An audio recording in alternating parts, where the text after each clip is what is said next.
याद रखते हैं। जब उन्होंने ये कहा तब मुझे लगा मैं तो भूल गया, वो पुरानी बात हो गई। क्योंकि हमारे यहाँ एक बहुत अच्छी बात है, मराठी में एक बहुत बड़े साहित्यिक थे शिवाजी सावंत, उनकी हिंदी में एक मृत्युंजय करके मराठी में किताब थी, बहुत सुंदर किताब है, बहुत सशक्त लेखक थे।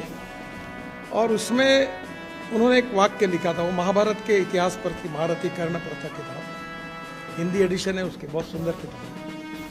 उसमें उन्होंने एक बात लिखी थी कि विस्मृति ये भगवान ने व्यक्ति को दी हुई सबसे बड़ी देन है। जब मैंने उसको पढ़ा तो मुझे वो बात इतनी जज गई कि मैंने ये तय किया कि आप कोई काम करना है तो उसको भूल जाओ। और मेरी माँ अक्सर कहती थी कि अगर किसी के लिए कुछ मदद करना है तो मदद जिस क्षण में करते हो उस समय भूल जाओ, बताओ मत किसी को।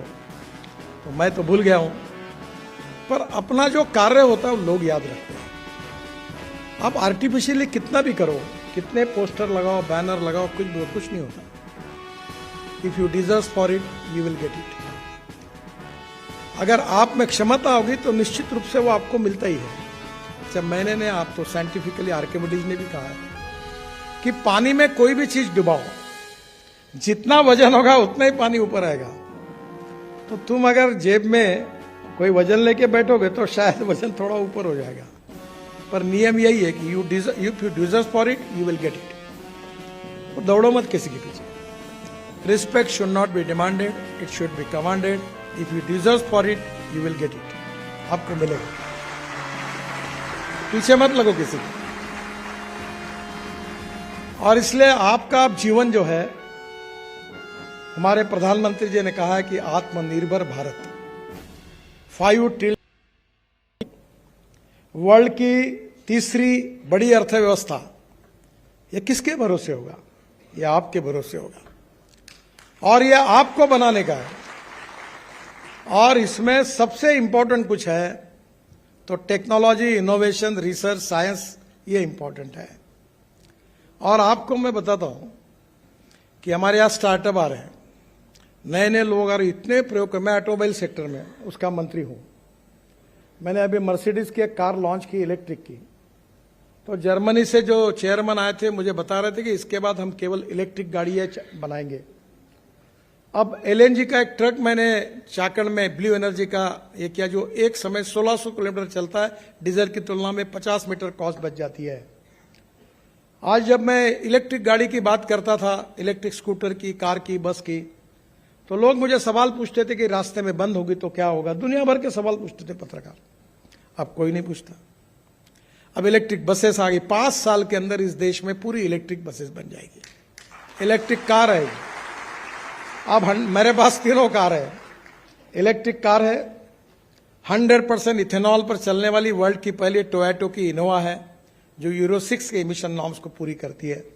अगर पेट्रोल की तुलना में अगर उसका हिसाब लगाएंगे तो गाड़ी बिजली भी तैयार करती है, तो 25 रुपए लीटर पेट्रोल का भाव आता है। बहुत सुंदर है। हाइड्रोजन की कार है। मैं इसलिए हाइड्रोजन की कार मैंने लाई, उसका नाम है मिराई। उसकी एक कहानी है। मैं जब ये टीवी इंटरव्यू में, आजकल मैं तो नहीं सुनता मेरे इंटरव्यू, पर मुझे यूट्यूब से 2.5 से 3 लाख रुपए महीना मिलता है, इसका मतलब लोग बहुत सुनते हैं। तो मेरे पत्नी ने एक बार खाना खाते हुए मुझे कहा कि आप बोल रहे हो कि पानी से हाइड्रोजन निकलेगा और हाइड्रोजन से गाड़ी चलेगी, तुम्हारे ऊपर मेरा ही तो विश्वास नहीं बैठता, तो लोगों का क्या बैठने वाला है? तब मेरे ध्यान में आया कि मेरे और लोगों के बीच में बहुत बड़ा अंतर है। तब मैंने विक्रम किर्लोस्कर, जो टोयोटा इंडिया के चेयरमैन थे, उनको फोन किया, विक्रम मुझे हाइड्रोजन की कार चाहिए। बोले, वो बताने लगा, बोला I don't know reasoning, I like people who can get the things done. क्या प्रॉब्लम है वो तुम्हारे है? नहीं, वो ऐसा है। देखो एक बात याद रखो, I always telling to people, there are some people who convert problems into opportunities and there are some people who convert opportunities into the problems. मुझे मालूम नहीं, मुझे कार चाहिए। उसने मुझे कार लाके दी, उसका नाम है मिराई। मिराई यानी जापानी वर्ड है, उसका अर्थ होता है फ्यूचर। मैं जो आपको अपील करने वाला हूं वो फ्यूचर जो है, इसका मतलब hydrogen is a fuel for future. The futuristic vision, futuristic technology and a futuristic planning is very very important. You can donate eye but you can not donate vision. Lack of vision is a problem, और उसमें काम करना political will, decision making capacity, team work. अगर ये तीन छोटी छोटी बातें आपके पास होगी तो यू कैन मेक मिरेकल्स। और हमारे देश में आज वर्ल्ड की सबसे ज्यादा इंजीनियरिंग ट्रेन मैन पावर अगर वर्ल्ड में किसी देश में है तो वह हिंदुस्तान है। पर मैं आपको एक ही अनुरोध करूंगा कि हमारे देश में जो ग्रोथ होती है वो 22 to 24% फ्रॉम मैन्युफैक्चरिंग सेक्टर, 54 से 56% from service sector and 12% from agriculture and allied sectors. मैं आपको अनुरोध करूंगा कि गांव, गरीब, मजदूर और किसान, जल, जमीन, जंगल और जानवर, इस पर आधारित टेक्नोलॉजी को डेवलप करो। चलो गांव की ओर।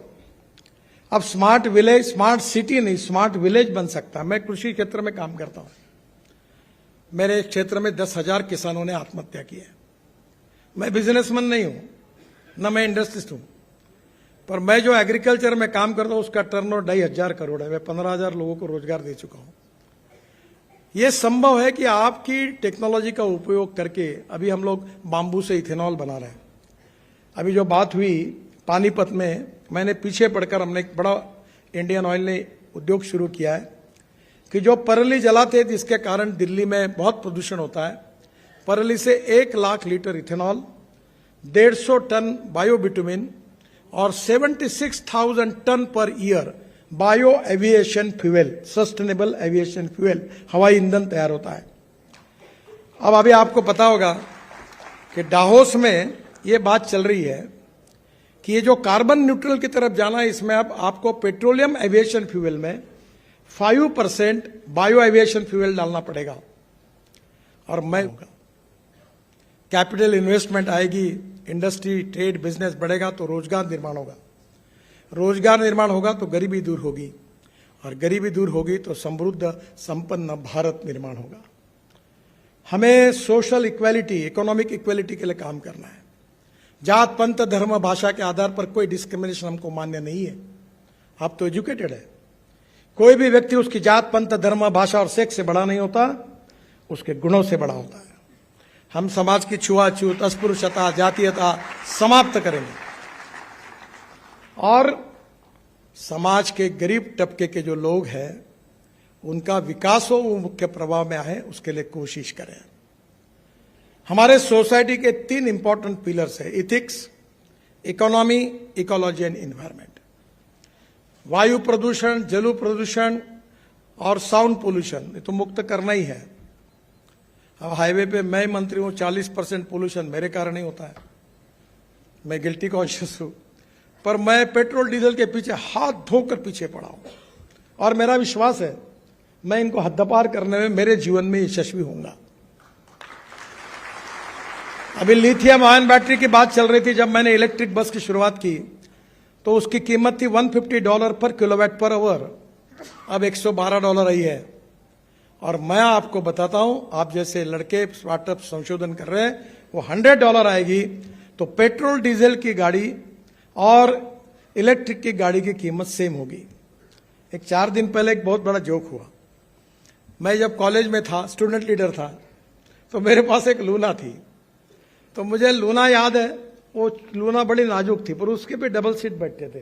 कभी कभी तीसरा कहता था मैं बैठू क्या सामने, वो छोटी गाड़ी थी। तो मैंने 4 दिन पहले लूना, इलेक्ट्रिक लूना,